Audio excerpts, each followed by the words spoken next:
Good morning. নতুন আরও একটি ভিডিওর সাথে আমার চ্যানেলে সবাইকে জানাই অনেক অনেক স্বাগত আর অনেক অনেক ভালোবাসা। তো আজ হলো রবিবার আর উঠেছি, এখনই ঘুম থেকে উঠে কালকের কিছু জামা কাপড়গুলো ছিল এসবকে নিয়ে চলে এসেছি সিধা বাইরে এসে কাপড়গুলোকে মেলে দিলাম। আর এখন যাব গিয়ে বাকি অন্যান্য কাজগুলো করব।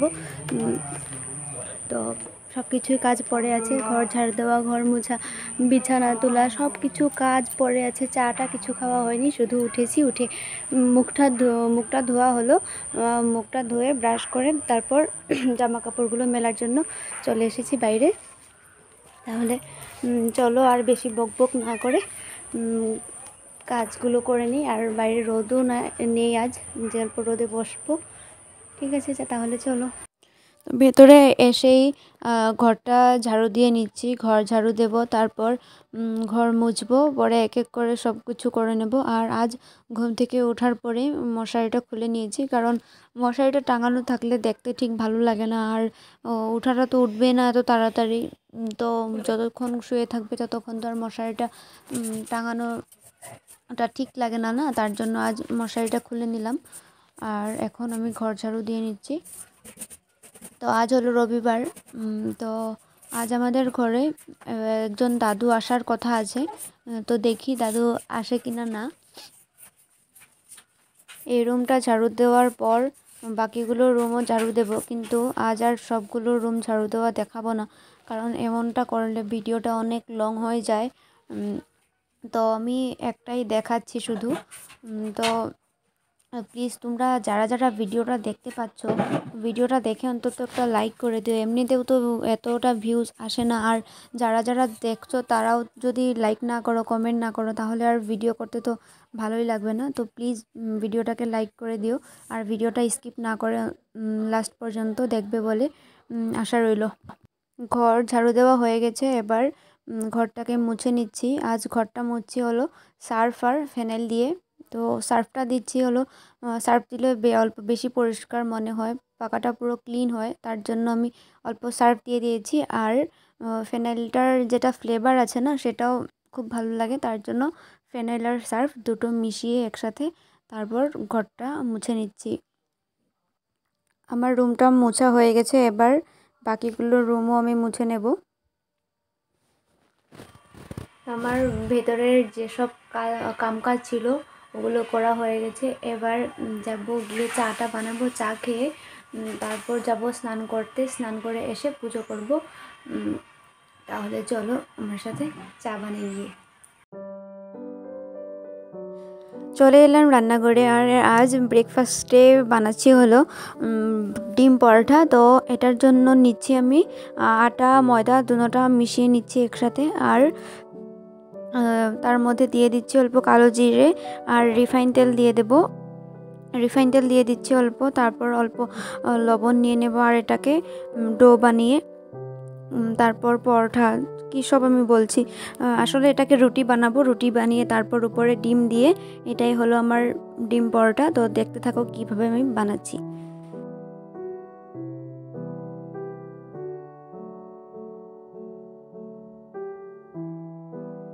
তো এবার আমি আটার ডোটাকে ভালো করে মেখে নিচ্ছি যাতে সফট হয়। আর এদিকে দেখছো আমার মুখটা নড়ছে, কারণ আমি মার সাথে কথা বলছিলাম। মা ছিল এদিকে বসে, মার সাথে আমি কথা বলছিলাম, তার জন্য আমার মুখটা নড়ছে। আর এই দেখো ডোটা মাখা হয়ে গেছে, এবার এটাকে এক এক করে বেলে নেব। তো আমি রুটিটা আসলে খুব ভালো করে বেলতে পারি না, তাও অল্প অল্প চেষ্টা করি আর কি, তেড়া বেঁকা যেমনটা হয়। তো দেখো আমি কিভাবে রুটি বেলে থাকি। ফার্স্টে ডোটাকে এভাবে করে নিচ্ছি, আর তারপর ছোট ছোট গোল্লা করে নিচ্ছি। আর মা এদিকে তেলের বোতল দিল, কারণ আগের বোতলটাতে তো দেখেছিলে তেল ছিল না, তো অন্য একটা নতুন তেলের বোতল বের করে দিল। আর এই দেখো আমি কিভাবে রুটি বেলে থাকি। এতটা ভালো করে তো আমি রুটি বেলতেই জানি না, গোল করে তেড়া বেঁকা যেভাবে পারি এভাবে বেলি। তো কয়েকটা বেলেছি, তারপর মা বলল মা বেলবে, তো ঠিক আছে দিয়ে দিলাম। আর এবার আমি পরোটাটার জন্য ডিম নিয়ে নিচ্ছি বাটিতে। আর বর্তমানে আমি 3টে ডিম নিয়েছি, আর বাটিতে কাঁচা লঙ্কা আর অল্প কাঁচা পেঁয়াজ কেটে নিয়েছিলাম। তারপর এখন দিয়ে দিচ্ছি ডিমের মধ্যে অল্প হলুদ গুঁড়ো আর অল্প নুন। তারপর এটাকে আর আসলে অমলেট বানাবার জন্য যেভাবে করে থাকি এভাবে করে দিচ্ছি। তো ঠিক আছে, দেখতে থাকো কিভাবে আমি ডিম রুটি বানাই। তো ডিমটাকে ভালো করে মিশিয়ে নিয়েছি, ডিমটা মিশানো আমার হয়ে গেছে। এবার কড়াই বসালাম, কড়াইটাও গরম হয়ে গেছে। এবার আমি কড়াইয়ের মধ্যে অল্প রিফাইন তেল দিয়ে দিচ্ছি। তো দেখো কিভাবে বানাই। তেলটা পুরো কড়াইটাতে এভাবে ঘুরিয়ে নিচ্ছি, কারণ যাতে রুটিটা লেগে না যায়। আর তেল গরম হয়ে গেছে, এবার আমি দিয়ে দিলাম এর মধ্যে একটা রুটি আর যে বাটিতে ডিম রেখেছিলাম অল্প ডিম দিয়ে। তারপরে এই দেখো একটা সিলিকন ব্রাশ, এই সিলিকন ব্রাশটা দিয়ে আমি ডিমটাকে পুরো রুটির মধ্যে স্প্রেড করে দিচ্ছি। আর এই ব্রাশটা হয়েছে, আমি একটা কেক বানানোর জন্য একটা সেট অর্ডার করেছিলাম মিশোতে। এটা আমার কালে এসেছে, তো ভাবলাম এটাকে আজ এভাবে ইউজ করে দেখি।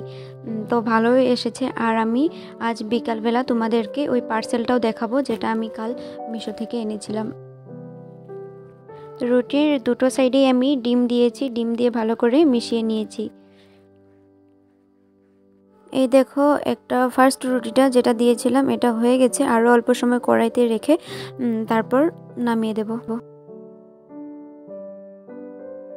এদিকে আমি চাটাও বসিয়ে দিয়েছি। সকাল সকাল চা তো লাগবে, চা খাওয়া হয়নি কেউ। তো রুটির সাথে চা খেয়ে নেব। আর যদি লাগে তাহলে টমেটো সস আছে, যদি কেউ খায় তাহলে টমেটো সস দিয়ে খেতে পারবে।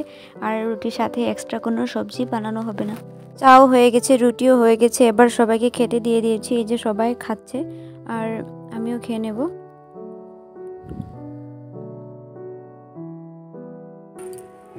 তো খাওয়া দাওয়া শেষ, খাওয়া দাওয়া করে চলে এসেছি বাইরে রোদে বসার জন্য। আর এখন বাজে সকাল 10টা।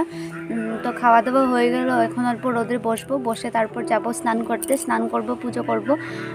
আর আজ আমি আর সুইটি যাচ্ছি হলো আমাদের পুরনো বাসায়। ওখানে পুরনো বাসা বলতে আমার শ্বশুরমশাই পুরানো ঘর। তো ওখানে 2 কাকু কাকিমণি আর ঠাকুমা রয়েছে, ননদ রয়েছে 3টা ছোটো ছোটো।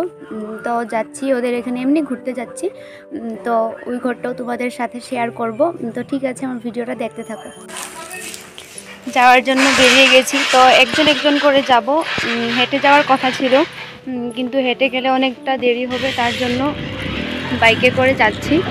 তো ফার্স্টে আমাকে দিয়ে আসবে, তারপর সুইটিকে নিয়ে যাবে। তো ঠিক আছে, চলো।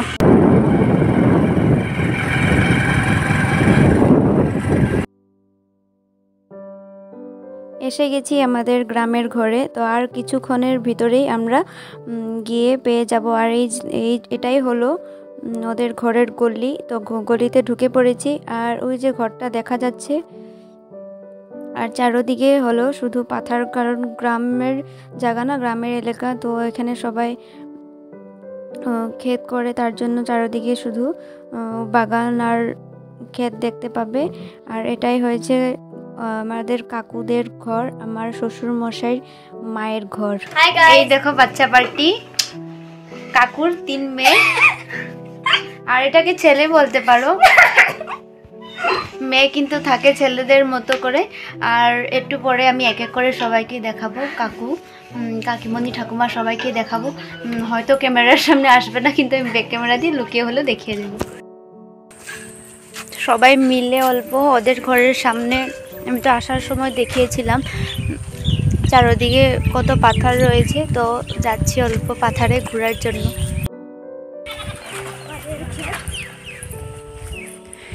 এটা হলো কাকুদের ক্ষেত।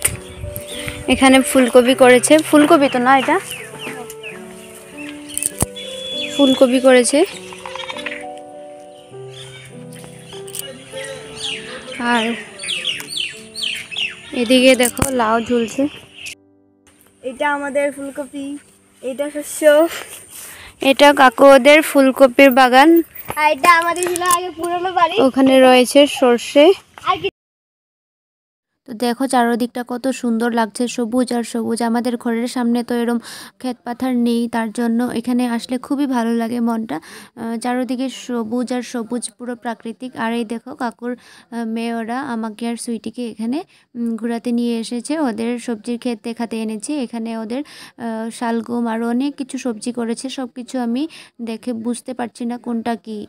পাথার দিকে গিয়েছিলাম কিন্তু অনেকটা বেশি রোদ, তার জন্য দাঁড়াতে পারিনি, চলে এসেছি আবারও। আর ঘরের সামনে রয়েছে এটা অল্প বাঁশঝাড় ছোট করে, এটা ঘরে ঢোকার রাস্তা। আর ঘরের সামনে এটা বাঁশঝাড়, আর সাইডে সাইডে এসব সব পাথার রয়েছে, একদম অল্প বস্তি জায়গা।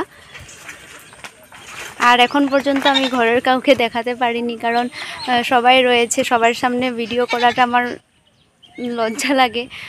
তার জন্য এখন পর্যন্ত আমি কাউকে ক্যামেরাতে আনতে পারিনি। আর ট্রাই করব, যদি না পারি তাহলে আর কি করব, দেখাতে পারবো না। এই যে দেখো আমাদের ঠাকুমা, আমার শ্বশুর মশাইয়ের মা, এনার বয়স প্রায় 100 বছরের কাছাকাছি। আর ঠাকুমা বসে এখানে পান খাচ্ছে, তো ঠাকুমাকে দেখিয়ে দিলাম। Hello friends, good evening. তো চলে আসলাম ওদের ঘরের থেকে, আর ওখানে আর ভিডিও করতে পারিনি, খাওয়া দাওয়া করলাম। খাওয়া দাওয়া করার অল্প পরে আমরা চলে এসেছি। এসে আর সাথে ভিডিও করিনি, এসে দেখলাম মা আর ও দুজন মিলে আমাদের বিয়ের ডিভিডি দেখছে। তো আজই দিয়েছে বিয়ের ডিভিডিটা। তো ওদের সাথে আমি আর সুইটিও বসে অল্প ডিভিডি দেখলাম, চাটা খাওয়া হলো। তারপর এখন এসেছি আবারও তোমাদের সামনে। তো সকালে আমি যে বলেছিলাম কাল যেটা পার্সেল এসেছিলো, এটা তোমাদের সাথে শেয়ার করব। তো এখন আমি দেখাচ্ছি, দেখে নাও। তো এটাই ছিল পার্সেলটা। তো কাল আসার পর আমি আনবক্সিং করে দেখেও নিয়েছি। তো আজ সকালে তো দেখলে সিলিকন ব্রাশটা আমি ইউজও করে ফেলেছি। আর এখন এটাতে কি কি আছে তোমাদেরকে আমি দেখাচ্ছি।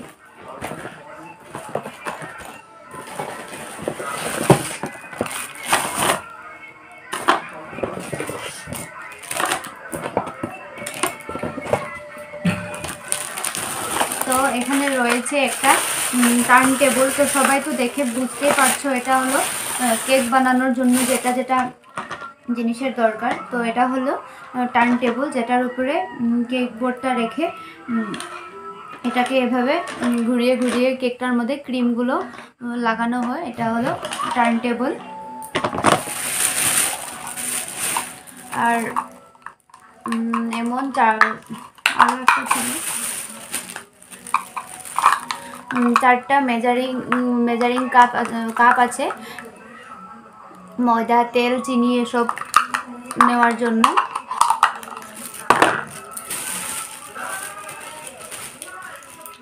আর 4টে ছোটো স্পুন রয়েছে, এটাও তোমার ফ্লেভার, ফুড কালার এসব মেশানোর জন্য রয়েছে ছোট ছোট 4টা। আর হেভি যেমন ময়দা, চিনি এসব মেলানোর জন্য বড় কাপ রয়েছে 4টা।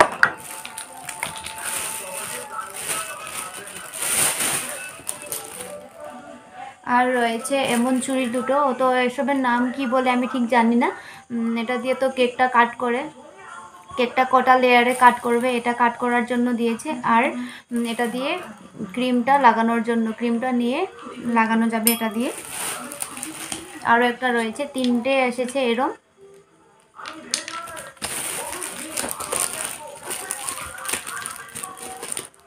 আর হলো এই 3টা।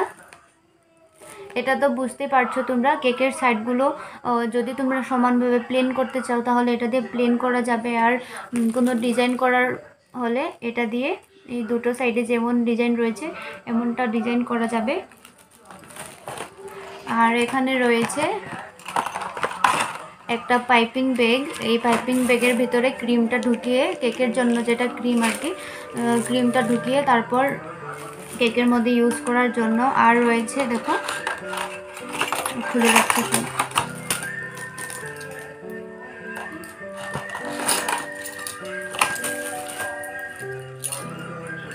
এমন নজেল রয়েছে 12টা। তো অন্য অন্য রকমের ডিজাইন রয়েছে এখানে, যে যে ডিজাইনের ফুল, পাতা এসব বানাতে চাও এটা দিয়ে বানানো যাবে। 12টা এসেছে। আর এমন দুটো ছিল, একটা তো সকালে আমি বের করে নিয়েছি, আর হলো একটা এটা। এই দুটো হলো তোমার তেল বাটার এসব উপরে লাগানোর জন্য, আর ক্রিমটাও মিক্স করা যাবে এটা দিয়ে। তো এটা নিয়েছি আমি মিশো থেকে, খুবই কম দামে। সব কিছু মিলিয়ে নিয়েছে শুধু 412 টাকা। তো তোমরাও কেউ নিতে চাইলে নিতে পারো। আর কেকটা কিন্তু আমার এখনও ভালো করে কমপ্লিট শেখা হয়নি, শিখছি আমি। আর কেকের রেসিপিটাও আমি একদিন নিশ্চয়ই শেয়ার করব তোমাদের সাথে। তো আমার আজকের এই ভিডিওটা এখানে এন্ড করছি। প্লিজ কমেন্ট করে জানাবে কেমন লাগলো দেখে। তো আর কিছু বলি না, বাই বাই।